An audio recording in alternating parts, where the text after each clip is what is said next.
I always felt a strong affinity to my last name and my ancestors. So I always had to a degree, a spiritual aspect to where I got my strength. I always felt like, well, my dad is watching me. Or my ancestors tried very hard for me to be born, so I can't disappoint them. So I've always had this spiritualistic side.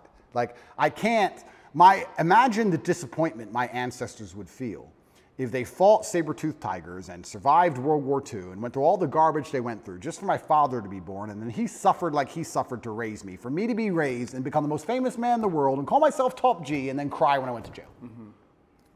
What am I? What kind of bitch? What am I going to go, wah?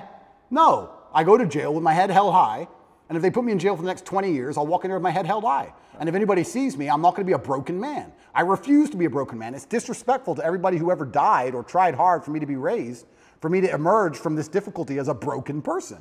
That's absolutely and utterly selfish.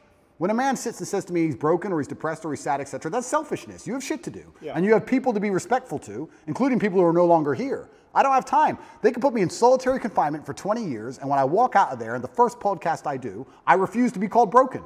I refuse. And that's because I feel like I had a duty to my ancestors, and now I feel like I have a duty to my ancestors and a duty to God.